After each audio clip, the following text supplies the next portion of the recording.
That's the funny thing on Sunday. I'm trying to get everybody else to leave. Nobody would leave. Sunday came over, so I'm not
Good afternoon. This is Norman Atkinson, or actually it's still morning.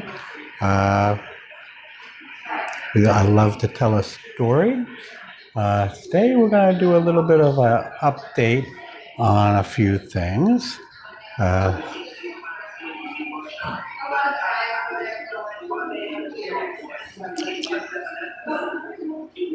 We're going to be talking about the upcoming 2019 season, and one of our first events coming up is our Earth Day cleanup, and that's going to be on April 22nd. Usually the school brings their kids down and they rake the yard, clean, wash windows, sweep, and everything. But we're always looking for some added help to kind of check things out. Since it's being a Monday, I have my hospital dialysis treatment from 6 in the morning to about 11, so I'm going to miss the early part of the day. Hopefully we'll be able to either have Bika there or someone else there to help organize everything. So if you do happen to have time off that day, drop on by.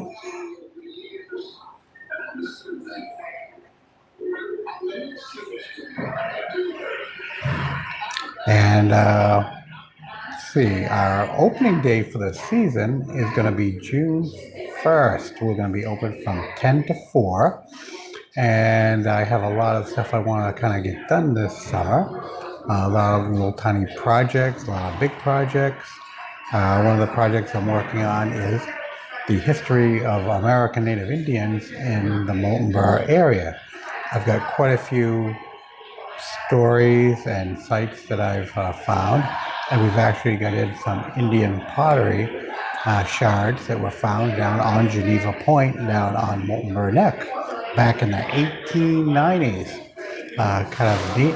One piece, a small little piece, looks like it was the top of a rim of a pot, and that has the fingernail prints all around the edge of the Indian that made it. So we have the print of an Indian that could be 2,000 years old. So that's kind of interesting. When I started doing the research on the Indians, we had about 1 or 2 sites in Moultonborough that we knew of. Now I've got about 15 or 20. It's kind of, they're all just, a lot of them are legends and stories, so they're hard to kind of prove. but it's nice to have the stories, and that we're going to be able to save those.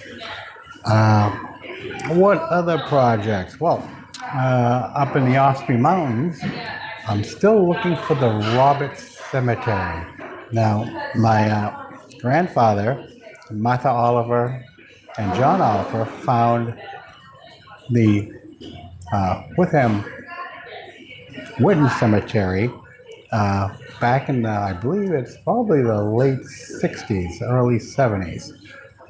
They found it by using a metal probe and found one of the tombstones, and were able to stand it back up. And Martha kind of found it from memory. The other one, the Roberts Cemetery, was kind of lost over time.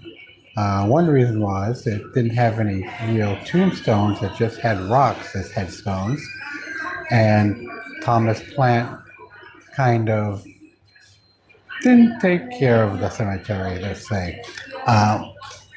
So we've been trying to find that, and late last summer we happened to find in one of the books a little hand-drawn map showing where it might be. I kind of went up there last fall and looked around and wasn't even quite able to find the landmarks. Of course, in the map there was a like old birch tree, and the birch tree is more than likely long gone. But I've been looking for that. Would really love to find the Roberts Cemetery. And I'd really like to get some LiDAR footage of the Osprey Mountain area, all the roads and everything. LiDAR is a type of radar that emitted from a plane or a drone, and it basically can cut through foliage right down to the ground, and it has what they call a resolution of about, say, 1 foot. So through all the leaves and everything, you can actually see stone walls, old roads, old foundations, and it's a great way to find stuff. I'd really like to get that done up there.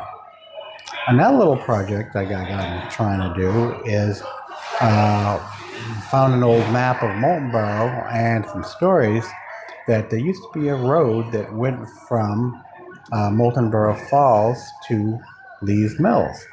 Well, I think I found where it starts. I think I found where it goes onto the island in Lee Pond. But that's about it. So I'd like to be able to map that out. So that's just a few of the projects we're kind of working on this summer. The health update. A lot of this stuff this summer is going to depend on what happens with my health. I had a heart attack just a while back, and I went to the hospital, and they sent me down to Mass General. And in Mass General, they said my heart's only working at about 20%. So my range is only like a couple 100 feet before I get completely tired out. And again, I'm on dialysis 3 times a week. So that kind of slows me down. So what they're going to do at Mass General is, they said the only thing they can really do about my heart is they want to do a heart and kidney transplant. And since I'm getting a double, two items at the same time, that brings me up on the list. They've done all the tests, and I've passed all of them so far. The only thing they have to do now is they want to do some dental work, so there's no risk of infection from my mouth there during the procedure. And what was the other thing? Oh yeah, they want to put in a pacemaker defibrillator in my chest here on this side, so that it'll kind of tide me over until the transplant. Now the transplant, I'm going to be in the hospital for about 5 to 6 weeks. 3 weeks in kind of like solitaire, where no one can come and visit me or anything because of the risk of germs and infection. After that, it's going to be, weekly trips to the hospital and down in Boston. So I'm going to be spending a lot of time in Boston. The whole procedure, once from start to finish, will take about a year before I'm back to kind of normal. But once I have a working kidney and a working heart, I should be able to get right back into the swing of things. So that's kind of like my health issue thing. I kind of asked them if they could do a threesome on the transplant, kidney, heart, and hair, and they said that they couldn't do miracles. So that's where that stands. So thank you for watching our video podcast today. This is Norman Atkinson for the Moulton Borough Historical Societies. I love to tell a story, and thank you for watching our podcast.